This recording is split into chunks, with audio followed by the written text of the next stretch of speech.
Bonjour Caroline, Bonjour Luc. comment ça va? Écoute, ça va, je suis en forme. Bon, très bien. Est-ce que tu peux te présenter, nous dire qui tu es, ce que tu fais, et après nous présenter ton blog et son contenu avec ses projets à court, moyen et long terme? Ah ouais, bon. Je ne sais pas si j'irai si loin. Donc, écoute, je suis Caroline Drouard. Je suis coach certifiée et je tiens le blog qui s'appelle Bien-être en cours. Alors, je n'ai pas toujours fait ça, c'est très récent. Rapidement, pour me présenter, donc moi, j'étais architecte de formation, donc j'ai travaillé pendant 22 ans dans ce domaine-là, dans la construction, euh, en tant qu'architecte ou aussi en tant que maître d'ouvrage, donc Mmh, donneur d'ordre. Et puis, j'ai fait aussi un peu de formation, donc pour se rapprocher un petit peu de ton métier, mais sur mon domaine. mmh, Euh, et puis, à un moment est arrivé où j'ai pris conscience qu'il fallait que je change, que cette vie ne me convenait plus. J'ai tant entendu parler sur d'autres interviews de l'ikigai. Donc, moi, c'est un exercice que j'ai fait mmh, et, et que je conseille à tout le monde de faire. Donc, l'ikigai, c'est cette notion japonaise qui est le croisement en fait de nos talents, de nos passions, de nos compétences et puis mmh, de ce dont le monde a besoin. c'est Et ça. donc, j'ai mixé tout ça. Mmh, Et donc, il ressortait quand même que j'étais quand même assez douée pour faire du conseil. mmh, J'avais des compétences, on va dire, professionnelles en formation, en tant que chef de projet, à mener des projets, on va dire. mmh, J'étais passionnée par tout ce qui était lié au bien-être, donc à tout ce qui c'est ça. était la nutrition, Mmh, l'activité physique, le développement personnel aussi, ça en faisait partie.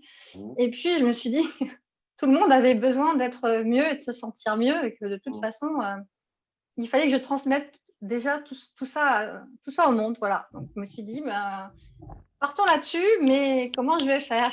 mmh, Et c'est là-dessus que je suis tombée à un moment qu'on m'a conseillé, où il y a eu une convergence de détails, de lectures, d'articles, je ne sais pas, qui m'a fait tomber sur une formation liée au blogging pour vivre de ses rêves, mmh, vivre ses rêves grâce au blogging, développer son blog. Je dis pourquoi pas. mmh, Moi, je cherchais effectivement une autre activité qui était plus liée à mon domaine de la construction. Je ne voulais plus non plus exercer de façon libérale. J'avais exercé en libéral, en statut de salarié. mmh, J'étais fonctionnaire à ce moment-là, donc j'avais un peu connu tous ces principes-là. Et ouais, changer de statut, ça ne me suffisait pas. Je voulais vraiment travailler autrement. Je me suis dit, mmh, effectivement, travailler à distance et tenir un blog, ça va me permettre, comme souvent, de pouvoir voyager, d'aller exercer n'importe où et puis de ne pas être tenue à, à recevoir chez moi, devoir ranger ma maison. mmh, Et puis, aussi, peut-être choisir les personnes avec qui on travaille. On en mmh, parlait tout à l'heure en préalable. Moi, c'est ce qui m'intéresse, c'est ce qui m'intéressait. Donc, je me suis dit, testons ça mmh, et puis on verra bien. Donc, j'ai ouvert mon blog qui s'appelle Bien-être en cours en février et qui voilà, s'adressait aux femmes actives, les femmes qui souhaitent en tout cas se reprendre en main. Je voulais les aider et les accompagner, on va dire, à se sentir mieux dans leur corps et dans leur tête. mmh, Donc, je m'intéressais, comme je disais, au sujet de la nutrition, oui, l'activité physique, le développement personnel. Et puis, au fur et à mesure que j'ai suivi ma formation de blog, que j'ai commencé à écrire des articles, des podcasts, j'ai récemment des vidéos, et que j'ai suivi aussi ma formation de coach, parce mmh, que suivre cette formation aussi, c'était un besoin que j'ai eu à un moment pour me sentir un peu plus légitime et oui, pouvoir transmettre ces conseils auprès des personnes. Je me suis aperçue que ça me plaisait beaucoup le coaching. C'était pas du conseil, justement. Le ah non, coaching, non, c'était plutôt d'accompagner les c'est personnes ça. effectivement sur un chemin, mais qu'on ne connaît pas forcément, mais c'est les aider à trouver leur propre chemin. Donc j'ai appris beaucoup, beaucoup plus que ce que je pensais apprendre.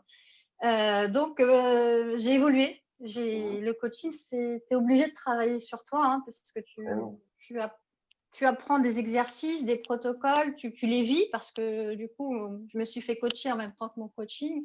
Donc, ça va faire sortir beaucoup de choses et je me suis rendu compte que, bon, parler nutrition, activité physique pour aider les femmes à se sentir mieux dans leur corps et dans leur tête, bon, c'était bien, mais c'était pas suffisant. Je voulais aller au-delà. Et ce qui m'intéressait vraiment, c'est que, bon, c'est bien de s'attaquer à son apparence, mais qu'en fait, je préférais travailler sur l'intérieur et ça allait aussi débloquer Ben oui. c'est les blocages qu'on peut avoir sur Il n'y a l'extérieur. pas de confiance en soi s'il n'y a pas d'estime de soi. Et l'estime de soi, c'est intérieur. Oui. C'est exactement ça. C'est une thématique qui revient souvent. Donc, j'ai affiné, effectivement. Là, je suis en train vraiment avec le blog, d'affiner mon positionnement. Donc, je m'aperçois en plus que c'est aussi lié à mon expérience, mon passé et à tout ce que j'ai traversé. Et donc, c'est pour ça que je suis en train d'affiner les choses et que j'ai envie de travailler avec des femmes qui ont peut-être certainement exercé ou mené leur vie de manière plutôt masculine, peut-être comme moi parce qu'elles venaient d'un milieu masculin, dans un métier où il y avait beaucoup d'hommes, ou des femmes aussi qui étaient dans des postes à responsabilité, des encadrantes ou des dirigeantes, et du coup qui ont beaucoup utilisé leur part masculine, leur côté masculin, et qui se sont forgé une armure. Elles ont camouflé leurs émotions. Peut-être aussi, elles ont eu des problèmes de poids, parce que tout est lié. Et voilà, du coup, j'ai envie de les accompagner pour qu'elles se reconnectent à leur identité profonde et faire un peu plus émerger des qualités féminines parce que elles ont été un peu étouffées, ces qualités-là. Et dans notre société, on a beaucoup prôné les qualités masculines, même encore aujourd'hui. Alors là, je m'adresse aux femmes, c'est aussi valable pour les hommes. On demande aux hommes toujours d'avoir ces qualités-là et puis on ne laisse pas forcément les hommes parler, exposer leur part féminine.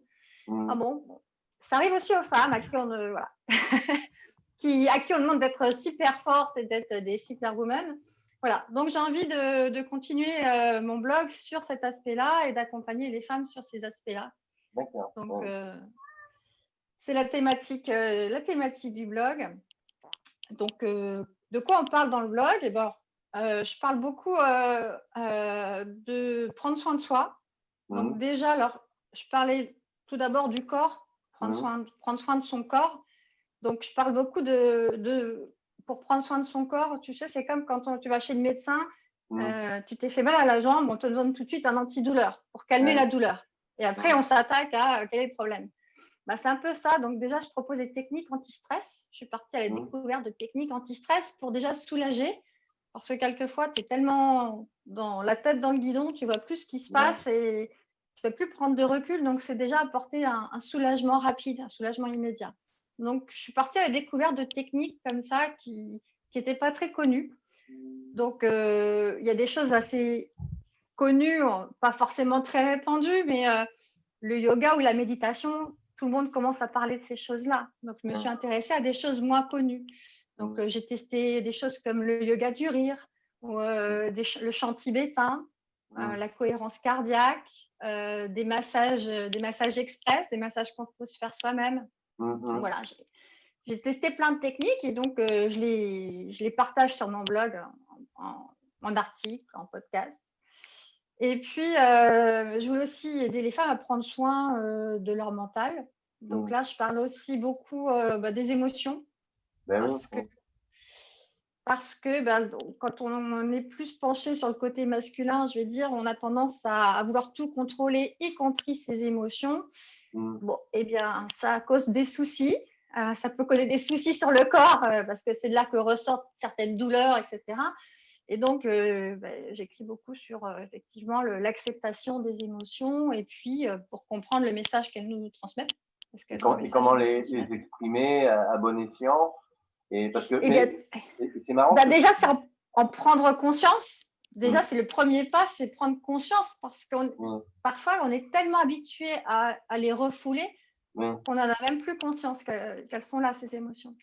Et c'est marrant ce que tu dis parce que j'ai écrit un article sur le sujet. Alors, on va dire que ça renvoie un peu au RH, à tout ce qui est ressources humaines, mais c'est ce qu'on appelle en formation le cadre de référence ou l'effet de halo, tu vois, c'est-à-dire que, et ça rejoint ce que tu viens de dire, c'est-à-dire que le cadre de référence, c'est ce qu'on connaît dans certains environnements et contextes.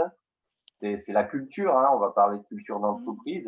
L'environnement, ouais. Voilà, et il y a des codes et des codifications. Et souvent, moi, j'ai eu des collègues féminines et même masculins. On voit que quand tu les connais à l'extérieur de l'entreprise, ils sont complètement différents. Mmh. Et dès qu'on est en entreprise, alors c'est normal, ça peut se comprendre parce que bon, voilà, il y a des secteurs professionnels où tu peux pas, voilà, c'est comme ça, quoi. Tu peux pas arriver en survêtement et travailler comme ça, c'est pas possible. Mais voilà, ça fait partie des codes, mais qui quelque part ont un impact sur le mental et sur la mentalité, l'état d'esprit, et qui fait que les gens, ben, effectivement, il y a des secteurs d'activité où tu vas pas exprimer tes émotions parce que c'est pas ce qu'on attend de toi, quoi. Ce qu'on attend de toi, c'est que tu appliques et que tu fasses et que tu donnes pas ton avis, quoi. Voilà, c'est comme ça. Et tu parlais des femmes, et les femmes après, ben, je pense que c'est même des fois peut-être conscient, elles l'ont appliqué parce que pour s'intégrer, faire partie du groupe social dans lequel elles étaient, tout simplement. Mais je te rassure, hein, pour les hommes, c'est pareil. Hein, moi, quand je suis parti de cette dernière société, voilà, enfin, je me suis dit, tu vois, tu parlais de statut, je me suis mis à mon compte. Donc j'ai changé de statut, je me suis dit, bah, en fait, je vais être plus libre, mais pas du tout, parce que j'étais toujours en même secteur d'activité. Donc en fait, ça répond toujours au même au même cadre de référence, et donc je trouve pas donc je fais ce que j'ai à faire, mais je trouve pas donc les gens sur des thèmes qui m'intéressent vraiment, en fait, quoi. Mmh. Donc, c'est ce que tu disais tout à l'heure, il suffit pas de changer de statut. Ouais. C'est important c'est la démarche de l'ikigai, de se dire, mais qu'est-ce que j'ai envie de faire? Qu'est-ce que je sais Ouais. faire? Qu'est-ce que je pourrais proposer aux autres et apporter comme valeur, et tout en vivant, quoi, voilà. Et Ouais. donc ça rejoint complètement, et tu vois, tu parlais de technique, alors ça renvoie pas mal à l'Asie, hein, Ouais. et Oui, j'ai beaucoup de techniques asiatiques, il y a pas de souci. parce Ils que parce sont que ils parce sont que dans très leur calés sur le sujet. parce que dans leur culture, c'est leur karma, quoi. C'est leur eux, pour eux, quand nous ici on parle de développement personnel, c'est quelque chose un peu comme presque une démarche pour se former, pour faire un point sur soi-même. Alors que chez eux, ça fait partie de leur vie, quoi, au quotidien. Oui, ils ont bien compris que le corps et l'esprit sont liés. Oui, Ça. ils ont compris ça. Nous, chez nous, on a un peu tendance à séparer les 2. Mmh. Et c'est d'ailleurs, enfin, moi la première, hein, quand j'ai commencé à faire la liste des techniques que j'allais explorer, je me dis: «Tiens, il y a plus des techniques, physiques», on va dire, Mmh. comme peut-être le tai chi, Mmh. et puis des techniques plus liées à l'esprit, comme effectivement la méditation ou la sophrologie. Et Mmh. puis au bout d'un moment, je me dis: «Non, mais je ne peux pas séparer les 2 parce que une technique, tu vois, par exemple, comme le yoga, tu interviens avec le corps, mais en Mmh. fait, ton esprit est là, et Oui. donc les 2 sont liés». Il y a plein de techniques comme celle-là, en fait, tu vas travailler par le corps ou par l'esprit, mais les 2 vont être liés Et parce bien que tu sûr. vas détendre le corps ou tu vas détendre l'esprit aussi. Bah, Donc, c'est mmh. donc Mmh. voilà, notre Et c'est tendance occidentale, effectivement, on est moins calé on là-dessus est plus parce qu'on a. cartésien, quoi, on est plus, et c'est vrai que moi, je l'ai vu ça en Inde, où eux, pour travailler sur, des pathologies, ils vont d'abord intervenir sur l'esprit, Mmh. parce que pour eux, c'est l'esprit qui va dire au corps, comment réagir. Donc ils travaillent pas que sur la pathologie, ils travaillent sur l'esprit, Mmh. qui, par déclinaison après, va soigner les maux du corps, quoi, hein, Oui, donc mais t'approches. c'est ça. Mmh. Et en fait, quand tu commences à coacher des gens et que tu es en entretien de coaching, tu prêtes attention aux mots qui sont Mmh. utilisés parce que pour décrire une même situation, chaque personne va utiliser des mots différents. Et Mmh. effectivement, c'est en faisant attention à la façon dont elle s'exprime et aux mots qu'elle utilise que déjà tu vas comprendre l'état d'esprit. Et rien que ces mots peuvent avoir des impacts physiques. Parce Ben que ouais, quand ouais. quelqu'un qui décrit une situation puis qui dit ben, je suis en train de me battre, et puis il va faire le geste en même temps. Et en fait, Mmh. c'est quand même l'esprit qui, au départ, parle, mais ça se traduit dans le corps. Ben, Donc, c'est ce qu'on appelle aussi, alors il y a ceux qui y croient pas, mais c'est ce qu'on appelle la visualisation, et qui sont des techniques utilisées par les pilotes de chasse de la patrouille de France, quoi. Donc c'est quand même, c'est-à-dire qu'ils répètent leur vol, tu vois, en se mettant dans une salle, ils sont assis et puis ils ferment les yeux et ils simulent leur vol. Ah C'est ouais, pas- tu prêches une convaincue, tu prêches une Voilà. convaincue. Donc, Je pratique la visualisation. J'ai commencé à pratiquer ça avec le Miracle Morning. Tu sais, hum, c'est une technique en fait qui fait que tu commences tes journées autrement. hum, Et donc, ça fait partie voilà, des habitudes à prendre. Et j'ai hum, commencé la visualisation pour mes défis sportifs. hum, Avant la date de la course, je visualisais la course, mais, le départ, comment ça allait se passer, par où j'allais passer, je sais pas, la météo qu'il allait faire, hum, le bruit des oiseaux, le craquement des feuilles, etc. hum, J'ai commencé par ça et en fait, ça apporte un calme à l'esprit. Enfin, mais, c'est une vraie préparation mentale.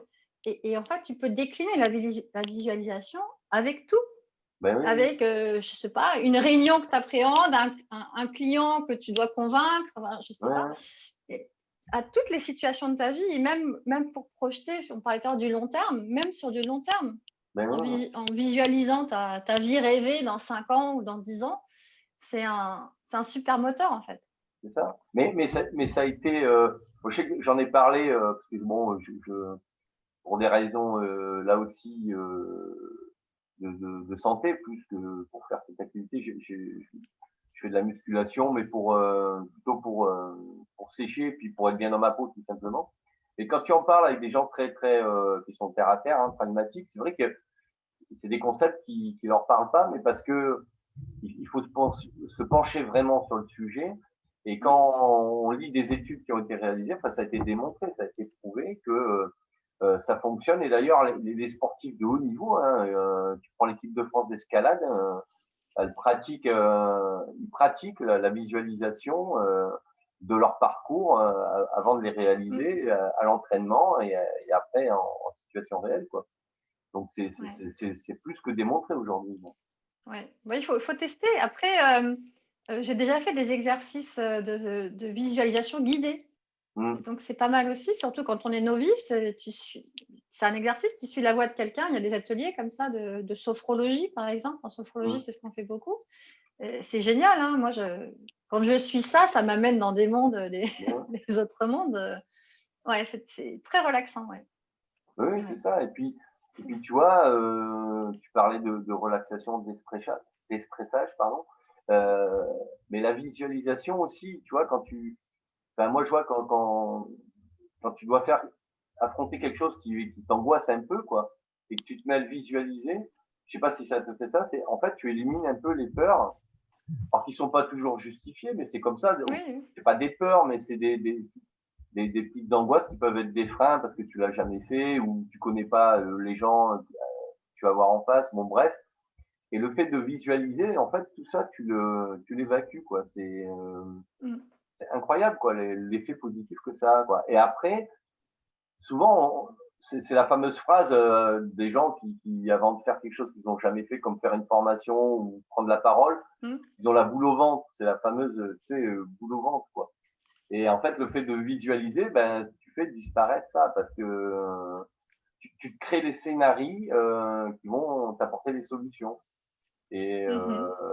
mais c'est pas évident parce que notre cerveau est pas habitué à penser positif en fait. Notre cerveau, il est reptilien, il est là pour nous indiquer quand il y a un danger, et quand Oui, il faut se mettre en mais protection. C'est plus ça, c'est quoi. le principe des émotions. Et puis, bah, Mm, la peur, c'est aussi, enfin, tout ça, c'est des sujets que j'aborde aussi dans le blog. Enfin, il y a beaucoup de peurs qui sont irrationnelles. mm, Le danger, il n'est pas là, il n'est pas immédiat. On n'est mm, pas en mm, mode je dois courir pour survivre. mm, mm. On crée nous-mêmes nos peurs. C'est ça. Et en fait, ça aussi, c'est un travail qu'on voit très souvent en coaching parce que on a tous peur. Enfin, quand tu es entrepreneur, tu as peur de ne pas avoir de clients, de ne pas réussir ton prochain projet. Enfin, Mm, tu as toujours des peurs. Et donc, à un moment, c'est rationaliser qu'est-ce qui risque de se passer. c'est De ça. quoi j'ai peur exactement Oui, ça pourrait ne pas marcher. Ah, et qu'est-ce qui se passe si ça ne marche pas C'est pas la fin du monde. Ok, je peux en mourir. Voilà, c'est rationalisé. C'est ça. Bon. Et c'est bon, bah, qu'est-ce qui pourrait mal se passer Comment faire pour que ça ne se passe pas Ou si jamais ça se passe mal, qu'est-ce que je vais faire C'est ça. Voilà. Enfin, moi, c'est des techniques voilà, que j'aime bien. Après, on va plus loin en coaching sur qu'est-ce qui se cache exactement derrière cette peur. Mais Ouais, bon, très souvent, on en revient à des thématiques, comme tu disais, sur l'estime de soi, sur la confiance en c'est soi. ça, c'est ça. Oui, bien sûr. Oui, Mm, après, il y a chacun son histoire et puis son vécu, mm.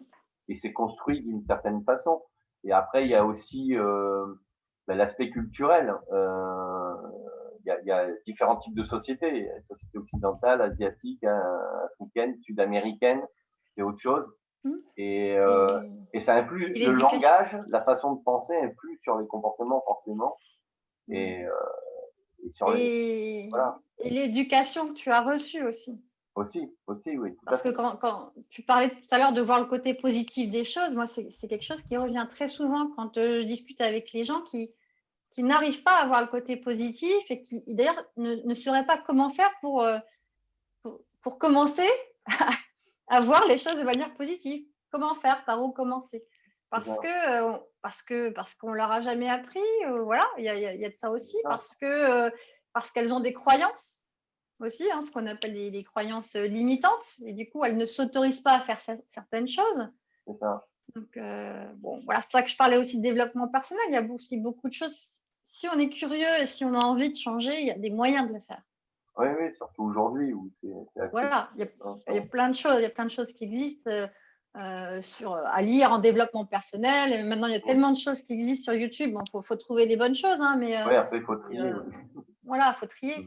Mais il y a vraiment les moyens de faire si on veut améliorer certaines choses dans nos vies. Et c'est vrai parce que moi, depuis, bon, moi, en fait, finalement, je me suis aperçu que ça faisait 20 ans que je faisais du développement personnel pour moi-même, hein, mais je m'en rendais pas compte, Ouais. en fait, mais je m'apercevais, je me disais, tiens, pourquoi ça, je me sens à l'aise, pourquoi ça me fait plus peur? Je me demandais toujours pourquoi.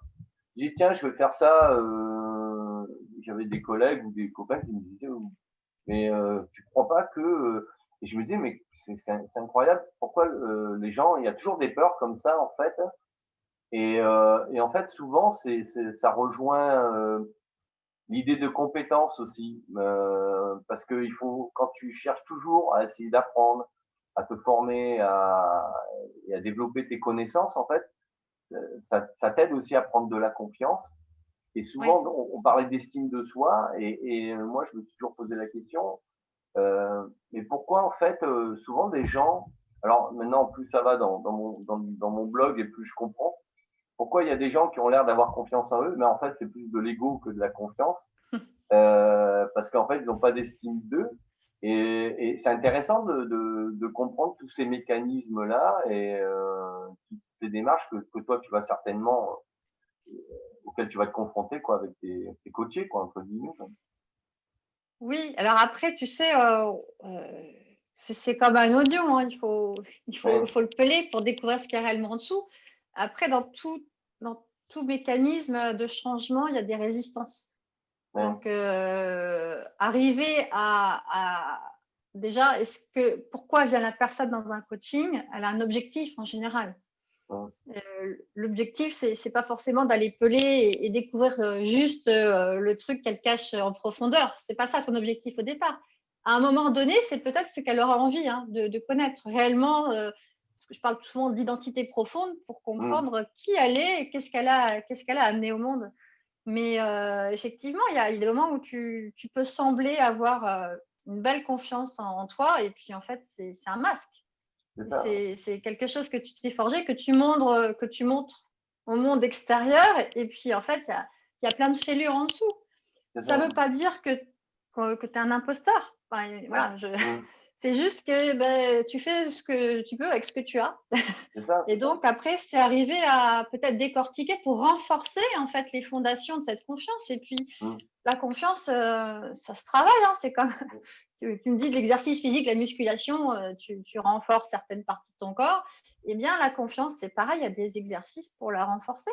Et c'est pas parce que, enfin, il y a plein de gens qui disent, moi, j'ai pas confiance. Mmh.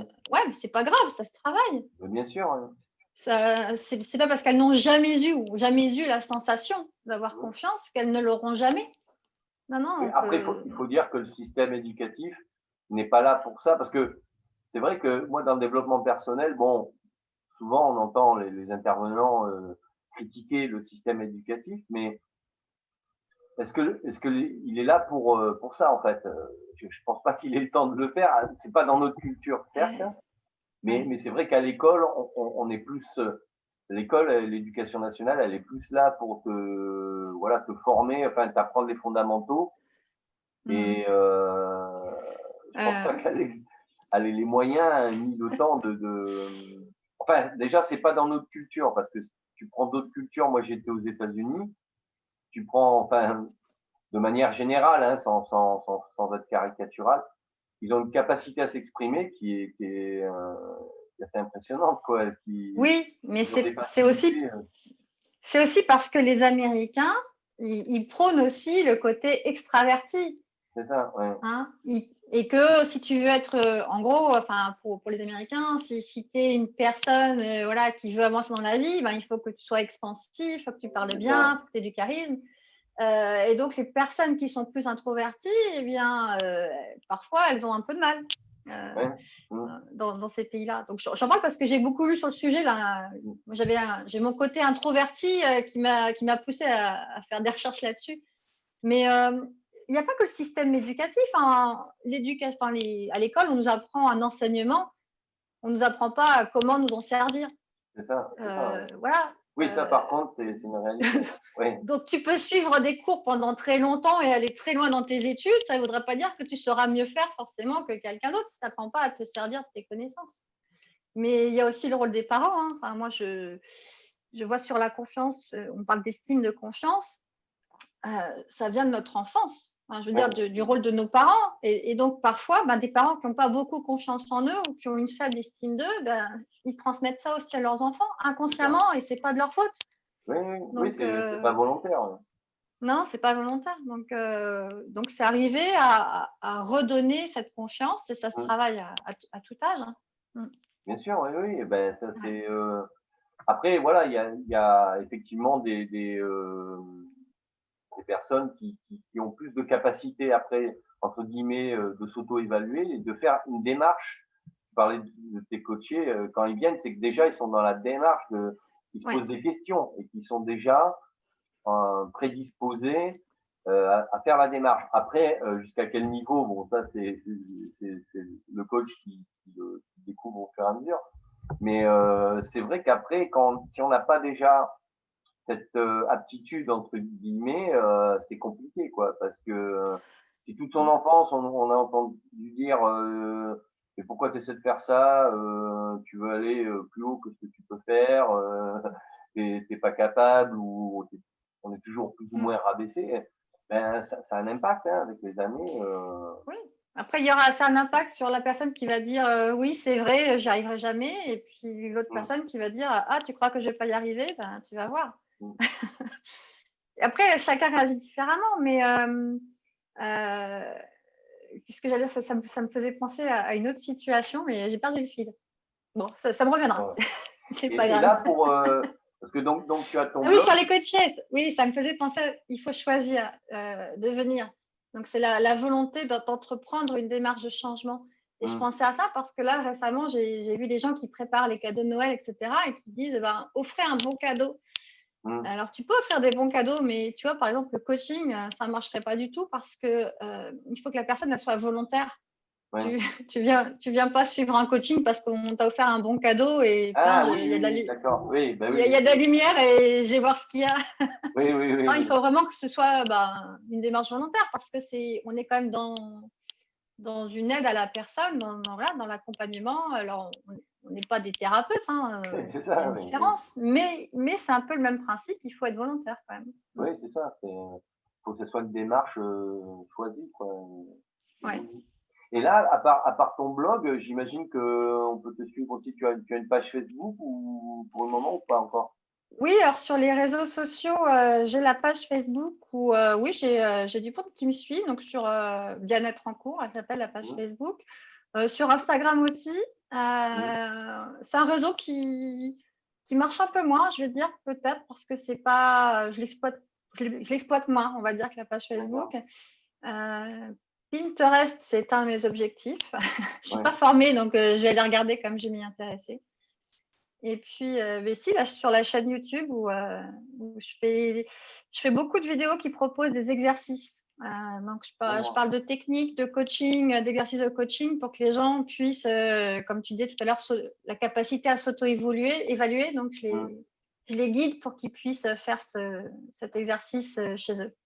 Oui, parce que toi, tu seras vraiment orienté coaching plutôt que formation, en fait. Alors non, non, là je suis orientée coaching parce que j'ai découvert ça et que j'aime beaucoup, mais je ne veux pas faire que ça parce que je veux pas prendre trop de personnes, parce que je veux pas y consacrer tout mon temps. La formation, ça va venir. Pour l'instant, j'ai pas encore abordé ce thème-là dans ma formation, mais si ça m'attire, j'ai envie de transmettre. Il y a plein de choses que j'ai envie de transmettre, donc c'est vraiment un moyen d'aider les gens. Et puis, je pense à des ateliers en groupe aussi. Oui. Donc, en tant que formateur, tu dois peut-être connaître les pratiques de co-développement. C'est pratiqué en coaching. Hein. C'est un peu comme, c'est pas du coaching de groupe, mais c'est des ateliers en Oui, groupe. non. Moi, j'appelle ça la formation. C'est-à-dire que tu es en formation, mais active, on va dire, où tu travailles en groupe et c'est par la pratique et l'échange. D'accord. Et Alors, là, c'est pas tout à fait ça. C'est pas de la formation, c'est-à-dire dans le sens où je ne transmets pas. Par contre, j'anime le groupe pour des échanges dans le groupe pour que tout le monde aide à résoudre des problématiques apportées par les participants. D'accord. Donc, Oui, ça et reste donc dans une ça démarche. m'intéresse bien. Oui. Ouais. Donc, je l'avais expérimenté déjà dans mon passé de manager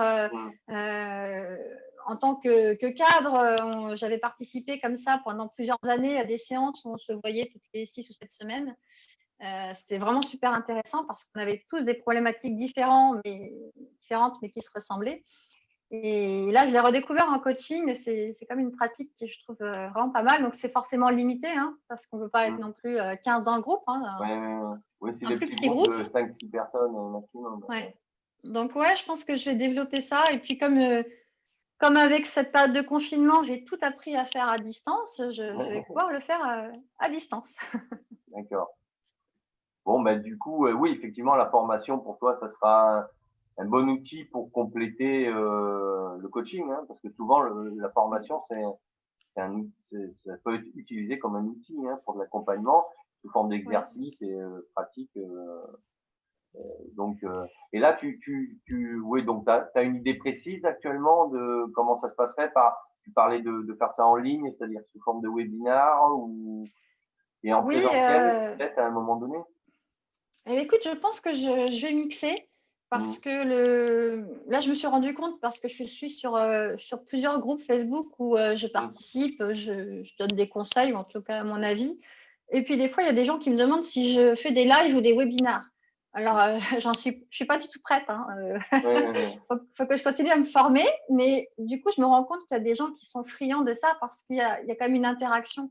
Donc, suivre une formation à distance, c'est bien, mais à un moment, quand tu as des questions à poser, bon, tu les poses par écrit, mais l'interaction avec le formateur, c'est sympa aussi. Ouais.